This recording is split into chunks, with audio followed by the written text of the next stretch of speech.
Hello, everyone. Welcome back to the Beyond Bold podcast, where we talk with inspiring entrepreneurs, athletes, and individuals who are just taking bold steps in their career. Today, we have two really special guests on the podcast, Istiana and Rachel, the founder of Monday Girls, which is a private network and career platform for professional women. And I've actually known these girls for a while now, I think as early as 2018. And they've been building this company for 8 years, so very similar to how long I've been building WizKit Learning. And I wanted to have them on the podcast because I feel like they have such an interesting story about how they actually met and became co founders, as well as how they built their company and decided to build their company in such a really strategic way. So I'm really happy to have them on. They have some amazing advice and perspective when it comes to actually building your career, how to look at your career, and then also tips on how to trust your gut when it comes to building a career that you love. So I really hope you enjoy this episode. I know I had such fun speaking with them. We also talk a little bit about trending topics like the end of the Girlboss era and hustle culture and all of those interesting topics, hot topics to talk about. So I think you guys will really enjoy this episode. I know I did. I know I learned so much. And let's hop into the episode. Well, guys, thank you so much for joining me on the podcast. When I first started thinking about creating Beyond Bold and having my own podcast, I really wanted to have entrepreneurs on that I've known for a while, and Monday Girl came up immediately. So thank you so much for joining us. Thank you for having us. Yeah. So the first thing I want to talk about is a little bit about how you guys got started with your company. So I know you guys have been around for a while and it's gone many iterations, but what was that first initial spark that made you guys want to come together and actually start Monday Girl? We started this by accident. It actually was the very first time we met each other. And I was a crazy person. I asked her to go on a coffee chat with me. And yes, I made the first move and we ended up bonding, which is really interesting because I thought we had nothing in common. I was a girl coming from tech. I was so jealous of her amazing creative lifestyle, and she was doing amazing video content and campaigns. And I was like, oh my gosh, what's it like being you? And we ended up bonding over our frustration with networking. And this became a 3 hour long conversation, became a 4 hour long conversation. And then we ended up on the spot verbally making a business plan about what it was going to be. We had identified clearly that I was going to be doing the sales and the partnerships and scouting for different venues. And then she would be doing the branding and setting up the page. So that's where it started, if you count 7 years back almost. And if you were to fast forward today through COVID, through all the iterations, we're now the leading digital networking platform for professional women. We reach over 5,000 people, and we're really excited to be doing it across many different cities now. We just expanded to the States, and we still have our newsletter that's been around for 7 years. It's now at, what is it, Istiana? So 32,000 women wake up with us on Mondays. So we try to spin your Mondays to something that you actually look forward to. So in our newsletter, you can find reading recommendations, job opportunities, career tips, anything to make you feel more inspired about walking into your workday.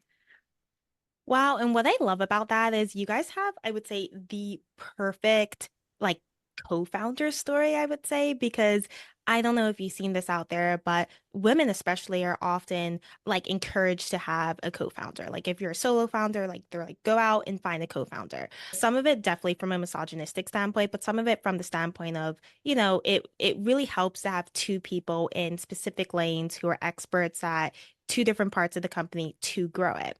And what I've seen sometimes is somebody have a whole company and then 2 years later, in order to get VC money, they go on like some type of like YC matching platform to try to find a co-founder, which I always like highly do not suggest because I'm like, you've built this company for so long, you don't need to find somebody random just to get VC dollars. There's other ways to grow your company. But I think it's really interesting that the first time you guys met, you were like, okay, let's do this. That's incredible. I've never heard of that actually happening. Was it something that you just like hit the ground running, or did it take a while to get started at first? How did that work? Yeah, I think we got really lucky, and I think our situation is probably quite rare in the fact that we just very much complement each other. She does all the things that I am terrible at and hate, and like, and vice versa. But yeah, from that very first coffee chat, I don't know how she came up with the name. She came up with the name on the spot. It was perfect. It just, like, instantly we knew it was right. After that coffee chat, we made the Facebook group, the logo, the branding colors. Like, we just hit the ground running. We were like so ready because I think we were so passionate about the problem, and selfishly we built this platform for ourselves because, we didn't have anywhere to go to whether it's like chatting with someone about like a very specific work politics situation at work, or it's like getting your foot in the door, maybe you're pivoting industries. Where do you go for that? Who do you talk to about that? So we were so excited about this idea and just wanted to connect women together who are also like-minded and passionate and ambitious. So yeah, straight away we jumped into it. We started hosting events. We had a brunch probably a few weeks later. We hosted a brunch, invited our friends, had and some of their friends came. It was very organic. It was like 30 people. It was at her father's cider in Toronto. We had brunch. Everyone paid for their own meals. And I think 3 people walked away from that brunch landing new opportunities because of someone that they had met at that brunch. And from that moment, it was like very clear to us that there was something, I guess, magical here. And we're like, okay, let's keep doing this. So we hosted several more events, ramped it up until the pandemic. I think we hosted up to like at least 30 events with like 400 people in a room up at that point. And then, of course, had to start reiterating on what the business could look like once events were no longer a thing at that point. That's incredible. And something that comes to mind a lot is you guys talk about networking, right? And networking used to be something that I hated to do. I still don't love to do it, but it's part of your job, right? You have to network. But they talk about networking up, so networking with individuals who are, higher and further along in your career, but they also talk about the importance of networking horizontally. And I think that's often forgotten because those are the people that will become like leaders 5 years down the road, or the people that can actually get you into the door now based on their connections that they have too. And one of the things I really do love about Monday Girl is you're not just connecting people with industry leaders, but you're connecting them with like-minded individuals in their industry or even in other industries, which I think is something that's very lost when it comes to being a female in business who's striving towards their career, because most of the time we're one of few when it comes to being in the office. I so agree with that. And I think this came from, again, like our personal frustration with seeing in both of our industries. Being in tech, obviously, you walk into one of those networking rooms, you immediately realize that you're not meant to be there almost. And I think that's something that we preach all the time. And it's something that we've seen throughout the 7 years of building Monday Girl is our best advocates are truly peers. And yes, we absolutely have some incredible women who are much more accomplished that like are in our corner and they have more pull and they have the influence. But I would say that naturally the people that have the most interest are those who are probably closer to you in age or experience. They're also the ones that have more time and resources to be able to give that back to you. And I would say like we tend to also try to connect with people that are exactly who we want to be, but that's such a mistake, right? Because I don't know, like they're not going to give you their job. I often would say like the people that are going to be like saying your name in rooms are going to be people that are in totally different adjacent agents industry, but they're going to be vouching for you because they think, okay, Kyla, she does whiz kids, like that's so cool. Let me put her name out there because she's a person I know from X industry. And we've seen that true for ourselves so many times.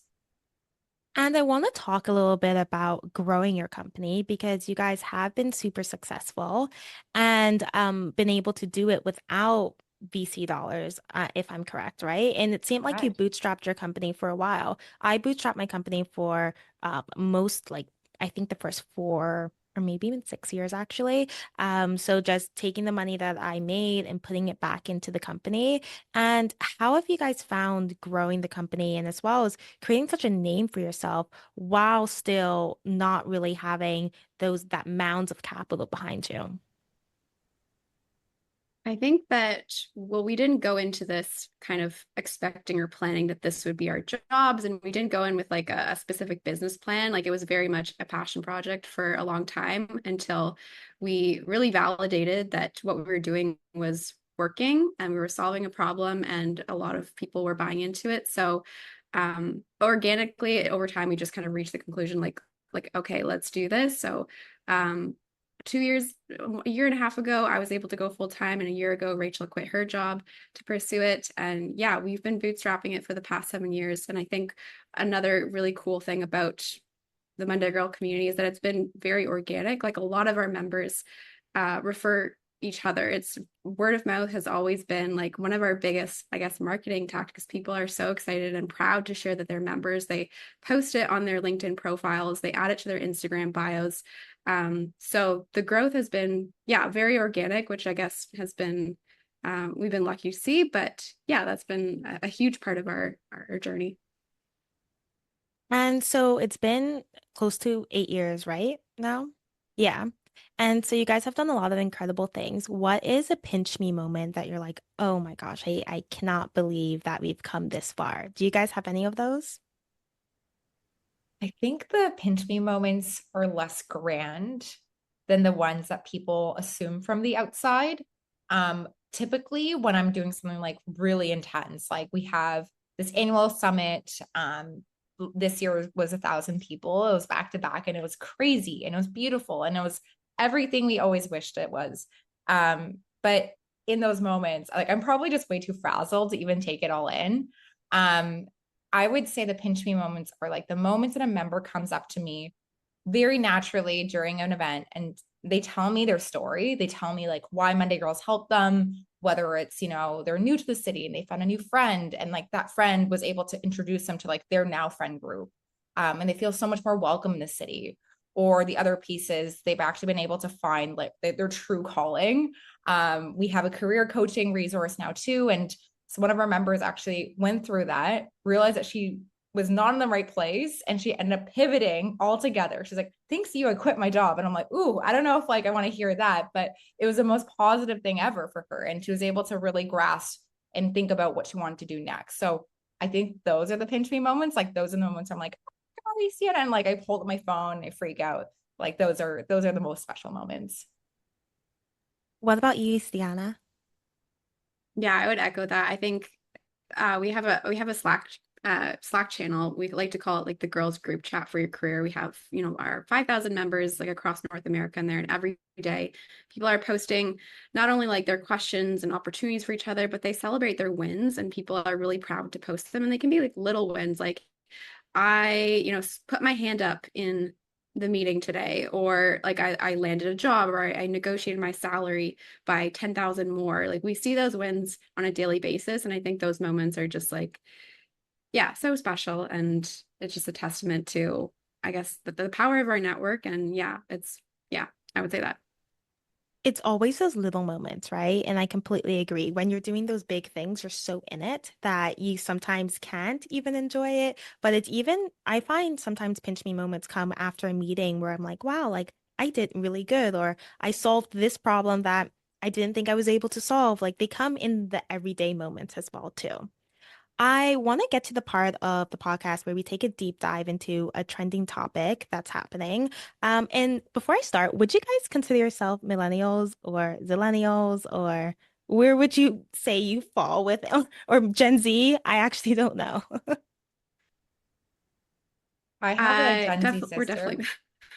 So we both have Gen Z siblings Okay. that constantly remind us that we are not Gen Z. Mhm. So we are millennials, probably millennials that are trying very hard to keep up with this new age. But something that we're all familiar with is TikTok. I know we all use it. And something that has been coming up a lot over the last 2 years, 3 years, I would say, is the whole like downfall of the girl boss era. When we were growing up in high school and even in college, I think it was a time where we were finding like there was a lot of female CEOs that were doing amazing things, from the founder of Bumble to Outdoor Voices. Like there were a lot of that were actually getting the recognition that we deserved, and were able to be in rooms that women were not able to be in for the last ever, right?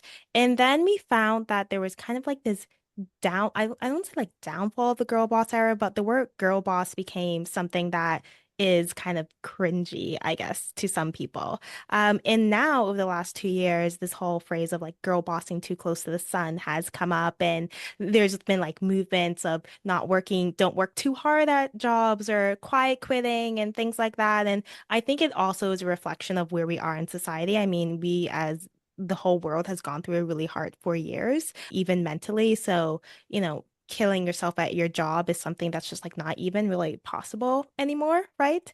But I wanted to hear your thoughts about it, because in your opinion, do you feel like that whole girl boss era is over? What's your thoughts on even that word?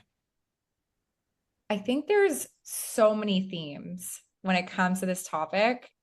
East knows I get really excited about this topic just because I think there's so much to unpack. And I would say less so from my own personal opinion, but more so from just like observing it and having been a part of it. Because when we started Monday Girl, like that's when Girl Boss era was like full throttle. Like it was go, go, go. Everybody had a side hustle, everyone had four hustles.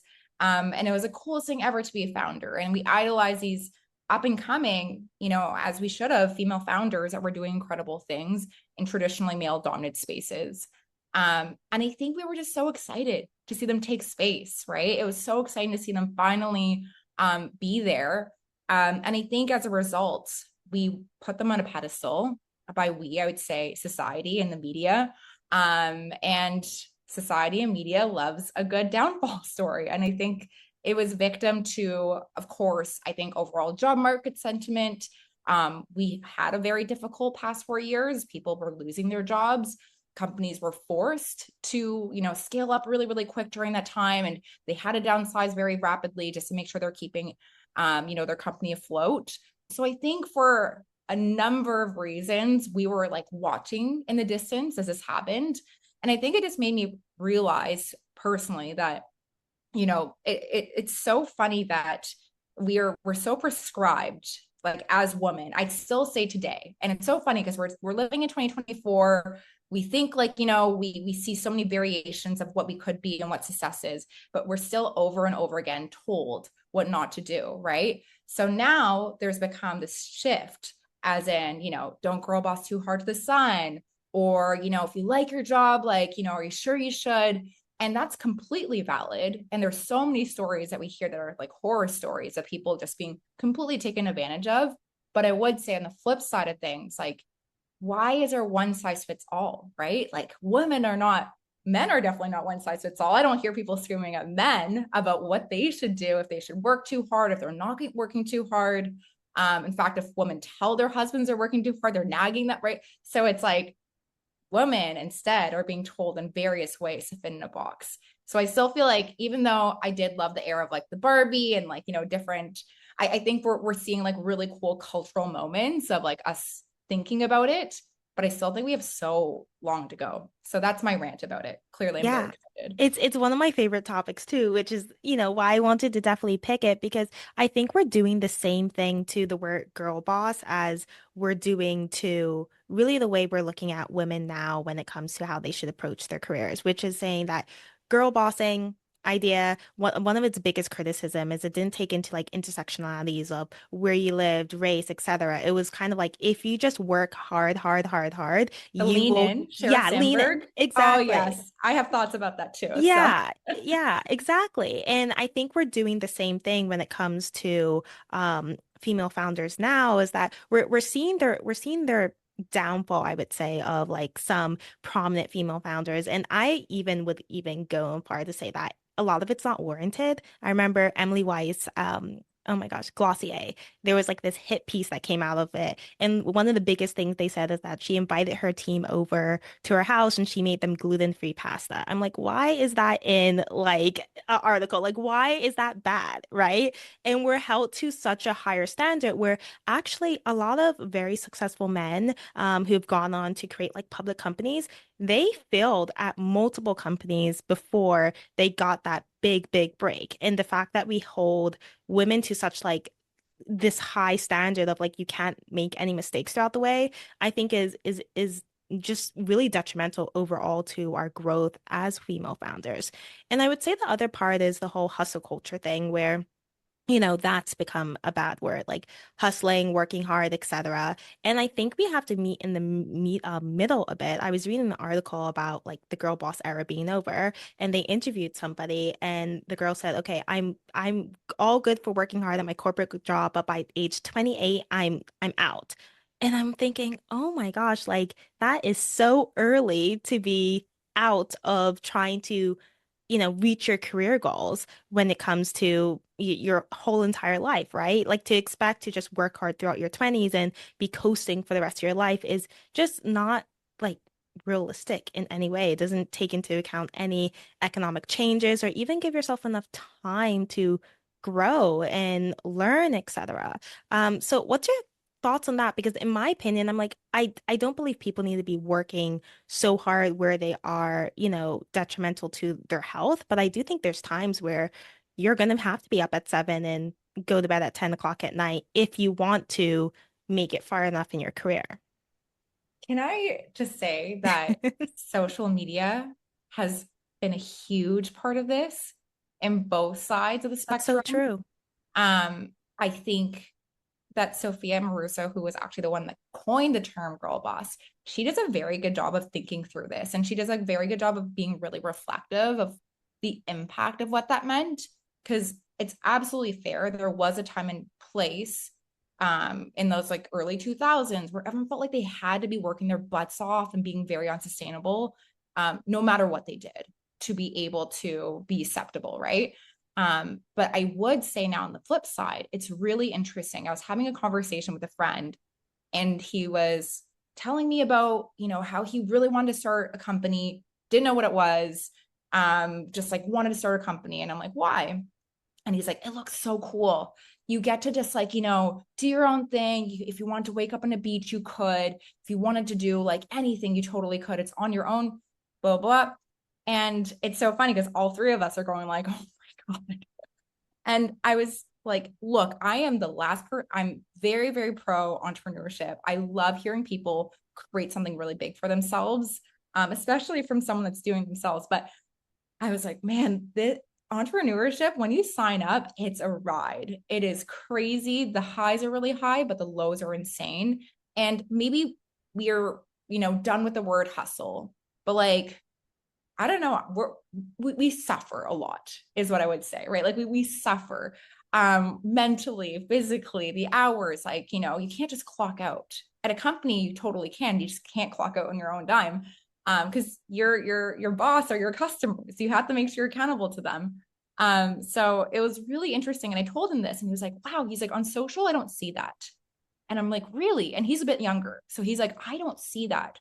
And he was telling me that like Gen Zs have this like really, really interesting perspective because by the time they were on social media, they didn't see all this girl boss stuff. Like they grew up with this time and age where people were selling courses, get rich quick. And like they were talking about investing in crypto and like people were renting Airbnbs, pretending it was like this house they bought. Realistically, it was an Airbnb. Like, there was all these fads that kind of allowed them to think that if you're an influencer, you're rich. If you own a company, you're rich. So I think it's very nuanced. And I think social media plays a huge factor in this, like this cover, this veil on what it means to run a business.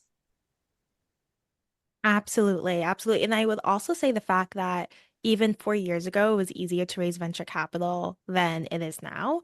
And honestly, it was always hard for women. It was a little easier, but like it was always hard for women. I think something like 2% of venture capital dollars go to women. So, it's still hard, but there were companies that were started within like 3 months and have raised like $25 million. Like that's really common. And that still is happening for people as well too. So the idea of that that entrepreneurship is very different than what we did, right? And that's also not very common for most people. If you work on a company for 3 months and then are able to raise, let's say, even $5 million, right? That's a very different entrepreneurial journey than somebody who has bootstrapped their company and, have struggled to get venture capital dollars. Because as you said, when your company isn't funded, that also means your life oftentimes isn't funded and you're spending time or money to grow this thing that you believe in deeply that nobody else might not believe in, right? So I definitely agree. Entrepreneurship is hard and the lows are definitely very low and there's definitely trade-offs when it comes to 9 to 5 versus entrepreneurship. I won't say either one is easier or harder, but entrepreneurship is definitely not an easy route. There's no clocking out. Yeah, I think just like the reality is if you want to reach a certain goal, or especially if you're in like a seasonal business, like there's just always going to be ebbs and flows and phases where there's just no other choice. Like if you want to get from point A to B, sometimes it means like working 12-hour days and like you just have to push through it. It's not going to be like that all the time. It goes up and down. But I think just, yeah, for anyone who wants to go into entrepreneurship, like just knowing what you're signing up for and being really honest with yourself, if that's the type of like if you can't, take a risk or you're not willing to bet on yourself or invest in yourself, it just requires, it's not for the faint-hearted, I would say. Yeah, to echo exactly what Rachel's saying, it's just the reality of entrepreneurship life. Absolutely. And I think when you said it's reality of life, that's so true. And the Olympics are on right now. And I don't think anyone that was up on the podium is like, I just had to make sure balance was the key thing when training for the Olympics and becoming, Olympic gold medalists. Like, no, they had to sacrifice a lot. They had to work harder than they ever thought they could work in order to achieve something great. It doesn't mean that you have to do it every single day to the day that you die, right? But like you do anything that you want to achieve big, you're gonna have to work and sacrifice. And I would say the cool thing about entrepreneurship is it's not, some people think it's just like you work 2 years at it and then it becomes a success. No, it takes sometimes even like 10 years to build a stable company, to be honest, right? And we've all been working at it for so long and be a testament to the fact that it takes a while to actually get to a point where like I'm happy with where we are. And I think even us now, we've definitely grown so much from 8 years ago, but we're still growing. I would say we're very, very much in startup world and we're having, many of the challenges that startups face. And that will continue to happen for a bit because that's what building a startup is. I want to talk a little bit about burnout, right? Burnout comes up a lot, and it's definitely something that a lot of people experience, but people used to experience burnout when they hit 40, Now you're finding people experiencing burnout like 2 years out of university, right? And I wonder if the pandemic has a little bit to do with it because we did get used to working at home. And now the idea of waking up at 6 o'clock in the morning to go travel for 45 minutes to go into a job, work for another 8 hours, go have drinks with friends, and then travel back home is not a reality that a lot of us will ever have again, right? So we're finding burnout becoming more common, but how would somebody balance like not getting burnt out, but still also being striving in your career? Because in the beginning, you are going to have to make some sacrifices when it comes to time, sometimes when it comes to sleep, in order to be successful. Do you guys have any tips on that or even just thoughts on that? Definitely, I have been through burnout probably multiple times over the past 7 years. Like maybe I probably still am burnt out right now. And I think probably a lot of entrepreneurs are just perpetually burnt out just because you're always working and like you just have to keep going. But I think a few things that have helped me kind of manage it better. I've noticed that like I think it's part of like the pandemic is just like our minds are perpetually stimulated and they're kind of like they're always on. Like you go from work and then you have lots of pings happening, so you're kind of like all over the place addressing your attention is constantly being pulled. And then as soon as work's finished, like you're still online, you're on now on social media, and there's so many things fighting for your attention. So I just think it's very taxing on the mind, and we're not naturally probably meant to be in this kind of state. So I think a few things that helped me like take breaks. It took me many years to actually like get to this point where I do actually, okay, I'll stop for 20 minutes, have an actual snack, maybe go outside, see the sun, take my dog for a walk. So I think just like giving your mind a break is helpful. If you can, like establish some like non-negotiables for yourself. And like for me, it's like, okay, at 6:30, and again, there's going to be periods of times where this is not going to work, especially if you're, if you have a really big project or whatever. But in general, if you can, like 6:30, I will go out and I'll take my dog for a walk. And that's like now a non-negotiable for me. So things like that will just give your brain a break, I think is really helpful. And yeah, reconnecting with like nature, all the basic things that humans need can be really helpful. I like that you said reconnecting with nature because that's something that I noticed as well too. Because I've gotten burnt out a lot, many, many times.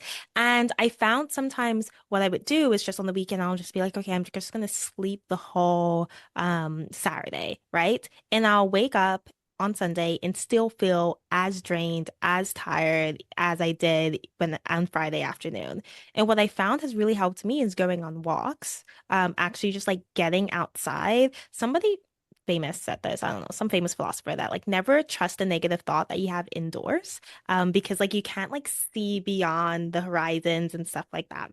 And living by that has really helped me because I could definitely be inside working away and then all of those like negative thoughts come to you and you're tired, etc. And just getting outside in nature really, really helps you. Also, I would say sometimes combating burnout is, I think, one of the number one things is getting sleep. I'm horrible at it. I'm trying to get better. But when you're tired, it's really hard to look at anything with like a realistic sound eye, right?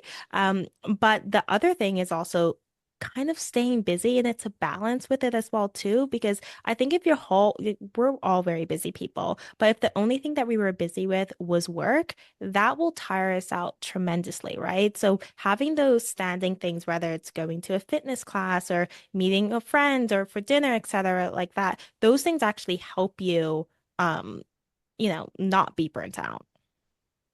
And that's why I do think it's really interesting because we talked about this shift towards like a different work-life balance culture. And I think one thing I really like about it is the resurgence of hobbies. And to be fair, I haven't tapped into this fully, right? Like, if I were fully to tap into it, it'd be very, very different. But I love the concept of the fact that we are not just our work selves. Like there is somebody else there. Like we have passions. We are probably all creative in some sort of way. So I totally agree with that. I think I do think it's like we've become so tied to the identity of who we are, and what we do every single day, which is fair. And that's why it's so important to make space for that person outside of that. And the last question I have on this topic is something that we're seeing a lot, and which we already talked about, is, anti-hustle culture and, the discourse we have around girl bossing and as well as being told to stay. We're told a lot of things when I think about it. We're like told to do so many things that are conflicting, but another one is having balance.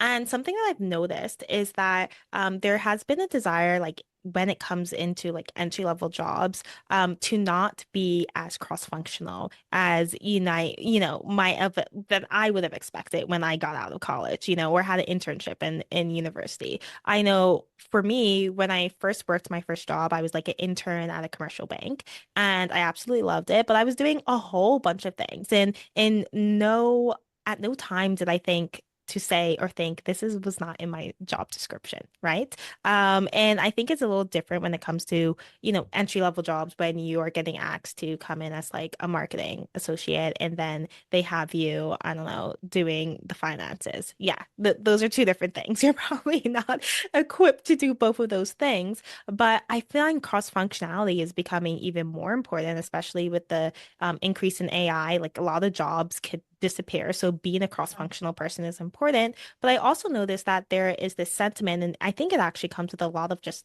bad advice stemming from TikTok. I love TikTok, but like oftentimes good advice stems from it. Sometimes bad advice stems from it, where younger people are being told, just do exactly what you were hired to do, working too hard, you're just going to get rewarded with more work, which and I think this is also often preached to women as well too. And sometimes I worry about the fact that, even if you're doing something a little outside of your job responsibility, that's going to help you grow in your role. And ultimately, financial security allows you to live a safer life, especially as women. So I wanted to hear you guys' thoughts on that, when it comes to, that sentiment of, you know, doing well at work, you're just rewarded with more work. This is a topic that we talk about also quite a lot too. But I think there's 100%, there's like every case, there's definitely going to be cases where you might be in like a very toxic workplace. Like you said, maybe you're taking advantage of that. 100% occurs. But there's also like, I think when you're being given a challenge or a new project or something that might fall out of like your usual scope, I think you have to look at it in different ways of like, okay, is this gonna help me learn something new? Is this gonna challenge me to help build a new skill?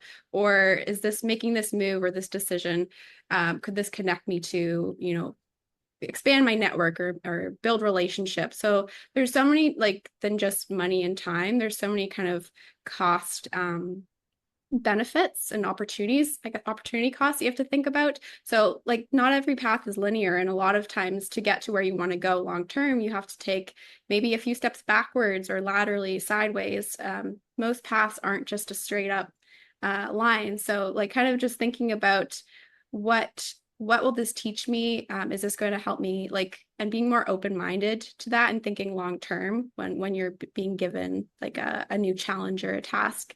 So I would say, yeah, like I think people forget about that. And there, again, no one size fits all. So just thinking about that when you're at work with that. And I also do agree that I think being like multi-skilled and sort of like a generalist is actually a great asset. And I consider myself like, I don't think I'm an expert in one particular thing. I'm like kind of good at a bunch of things, and that has served me really well in my career. And I think especially for entrepreneurs, it's very helpful when you can kind of put on many hats and just figure it out. So I think it's an asset in today's economy. And I will also definitely agree with you. And I think it's a very nuanced conversation. Like, it's one thing for your manager to be asking you to do things and then passing the work off as like exactly like their work and not really giving you any credit. Like, that does happen and that's very toxic. But I definitely think, being open to trying new things at your role, it might actually give you the opportunity to realize, hey, I'm in like this section of marketing, but I really think I want to go into here. I'm in this role, and I think maybe my next step would be this role and being able to have experiences and try new things. So I definitely agree.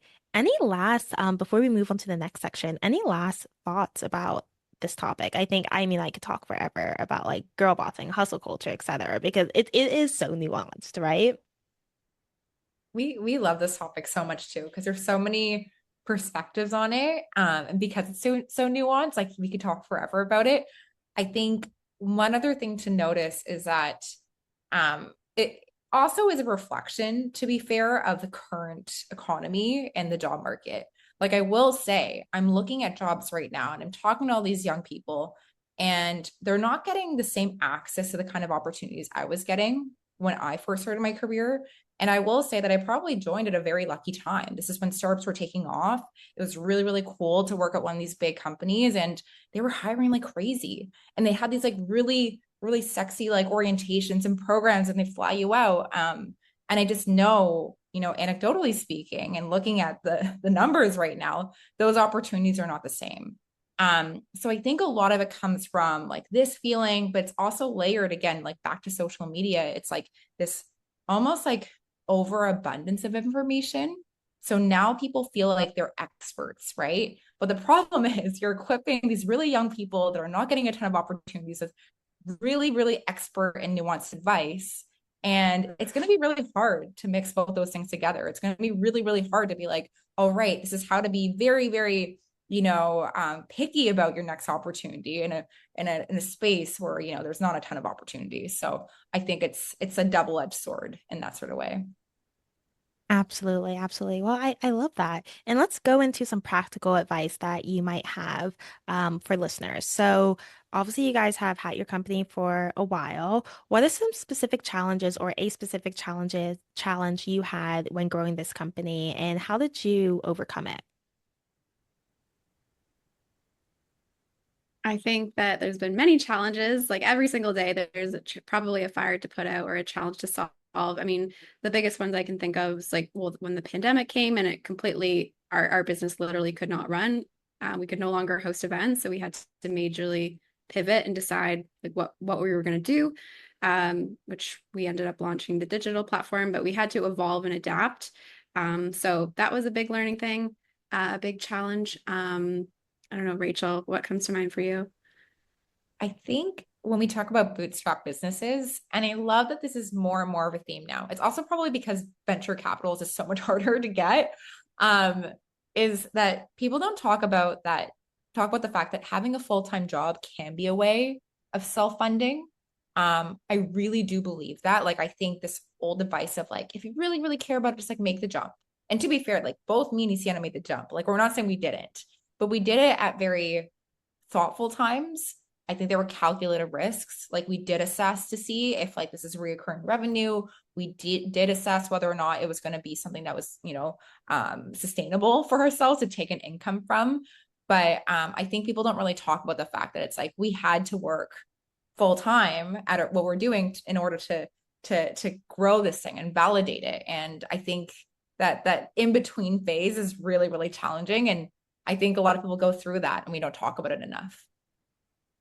I completely agree. And I would say one of the hardest parts about growing a business is the financial instability, right? It is very comforting to know you're going to get a paycheck every single month, no matter what. And if, all does go south, you're at least going to get severance, etc. But when you have your own business, especially in the beginning, you might not be able to pay yourself, or you might not be able to pay yourself the same thing every month. So actually working another job and building up to that point is really, really smart because I would say like financial pressure is what most entrepreneurs are, I don't say killed by, but their businesses are killed by as well Yeah. too, because, it's hard to have such a big dream and then not know, oh, am I going to be able to go out to dinner with my friends or make rent or etc. That's really, really difficult. I love that you said that. And I think it goes back to the burnout piece, Hmm. especially for entrepreneurship, like that financial burden, like that definitely leads to burnout. That definitely leads to making probably some not great decisions when you're Hmm. so stressed. Because like that pressure is just so much greater, right? Absolutely, absolutely. I want to get into some quick fire questions. So I love asking people unpopular opinions. So what is an unpopular opinion you have when it comes to either entrepreneurship or just careers in general? I feel like we said a We lot did of talk them about a today lot of on them this when I on think this chat. It's like I feel like those are all of mine. It's like as much as like you might not like it, like the reality is like you are gonna have to work really hard and hustle and work long hours and not have balance at some points. And also sometimes you are gonna have to take on, especially if you want to go to a certain level or space in your career, you are gonna have to take on work that isn't always the sexiest or the most fun, and maybe you're not gonna be compensated at a number that you're really happy with or feel like you deserve. But again, there's opportunity costs there. So yeah, I think just like those really popular, again, TikTok trending themes that we keep seeing right now that's really popular. Just some of those things, like there's more to it than that. And it doesn't work for everyone. Not everyone wants the same things in life, but I think there's sometimes just a reality to it. Absolutely, absolutely. Do you have any, Rachel? I think East probably just hit in the head for both Yeah. of us. I feel like I already talked a lot about my spicy opinions on things, but I I I really like the conversation about the girl boss and the downfall and what that really means. I again I think to reiterate, I still think that women are still being boxed and told what to do. And whether it's these new terms that feel like they're more empowering, I still think it's again these labels and titles that we're still being defined by. Absolutely. And kind of taking a different shift, I love to read. I also am a huge proponent of audiobooks. Here's the thing. A lot of people say audiobooks are not real books, which I guess they're not. But I would argue if you're reading a self-help book, it's because you need the help. And you probably want the help now rather than 6 weeks down the road when you finish the book. So what I do is whenever I'm reading like a contemporary book, like a romance book, something like that, I'll actually read it because I find like that's enjoyable, right? And when I'm reading a self-help book, even though it's enjoyable too, I'm like, I need this information within a week. I don't need it 4 weeks down the road when it's not my problem anymore more. So I use that as an excuse to read or rather listen to audiobooks. What are some of your favorite books that you've read, or books that you would recommend to others that have helped you when it comes to your career, your self-image, or anything? I feel like I'm in the same boat here. Like I when I read like self-help, it's so boring to me. It feels like homework. I would way rather listen to it and like listen to a podcast. And when I read, like I love reading, but I will be reading like fantasy romance, like completely nothing to do with business. Um, I guess a book that I really has helped us in our business. I really like Traction by Gino Wickman, but I say in podcasts, I like business podcasts and just hearing like the tips and stories from other entrepreneurs. I tend to gravitate towards. But yeah, any books, usually like my recommendations are not going to help you in business. I agree. I love reading sci-fi books as well too. So, yeah, and those were the ones I want to read. And then self-help, it could get kind of boring, but the help is good. So, yeah, audiobooks and podcasts. What about you, Rachel? Yeah, I love to read. And I think the problem is I this is like my probably my only strange talent is I can actually read very, very quickly. So I can digest books like very fast. And then I just don't, hold on to these things. So where I do find that I get more value out of like holding on to concepts is more visually. And I think that's why, funny enough, even though it's a form of social media, LinkedIn has been actually very, very, there's times where it's so cringy. Like, don't get me wrong. I'll look at posts and be like, oh, that's so strange. But there's some really great thought leaders there that post like very deep dives on things, like charts and graphs, and like that makes my brain compute a bit more when it comes to like business knowledge. So I think like I love that Substack is like becoming such a thing now. Like I love that it's so sexy. I enjoy reading those like short form articles. Sometimes they're super long form, but I enjoy those thought pieces more. I'm glad that you said that because I recently was talking to my dad about articles, or like publications like Times, The Cut, etc. And a lot of them are so interesting to read. They have these So amazing good. profiles, but unfortunately, a lot of them are behind paywalls now. So it's very hard. Like the average person, like especially our age, isn't paying, $14 a month to subscribe to Times or one of these publications. So I love Substack. We actually started a Substack for this podcast in particular, but yeah, I find it's really a great way to learn about things from different perspectives and really get, just some interesting thought pieces and being able to read them. One of the last questions, or almost the last question that I want to ask you, is a piece of advice that you have for somebody in their early 20s who want to either grow a business or really just want to think intentionally about their careers. And actually, it doesn't have to be in your early 20s, any age, right? I think now we're realizing, especially with social media, that anything is possible, especially with AI. You can learn anything, right? You just have to have the desire to learn it.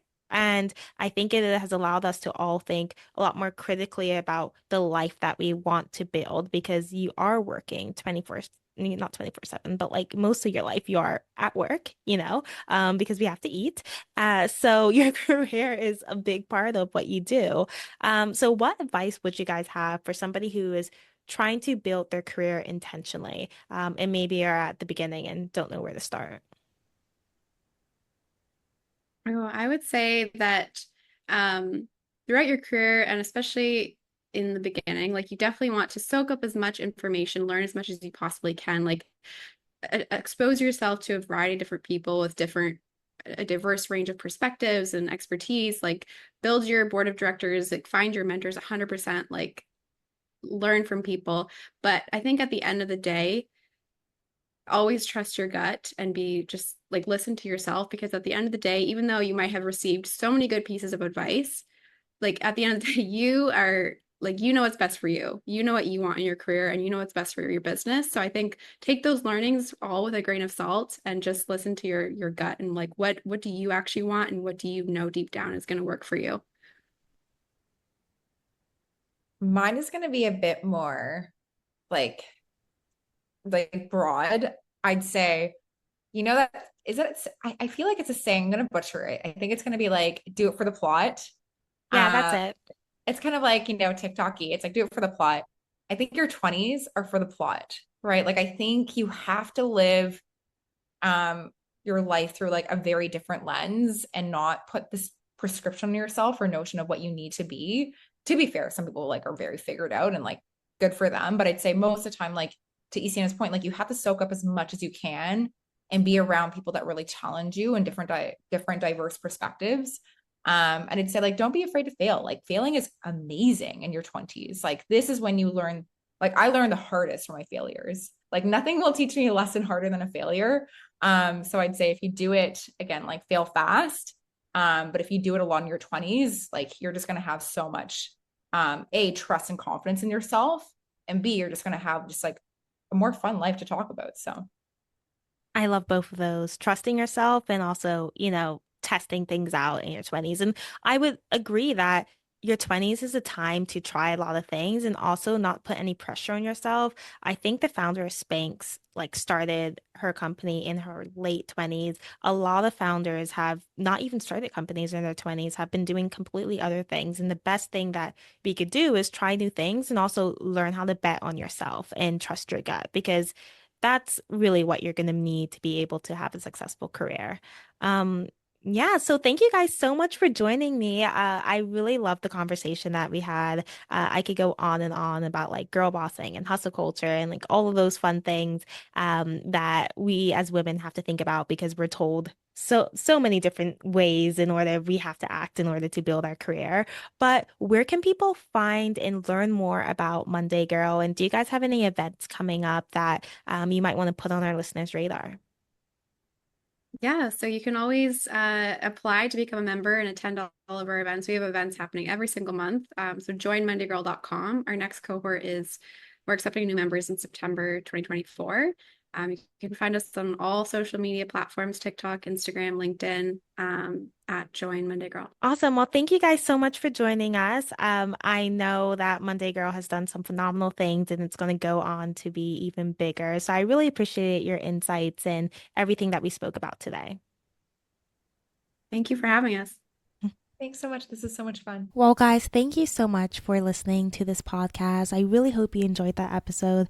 I know it was so enjoyable to get to speak to the founders of Monday Girl and hear a little bit more about your thoughts when it comes to networking and career development and all of those things. So please make sure that you subscribe to this podcast wherever you are listening, Apple, Spotify, YouTube.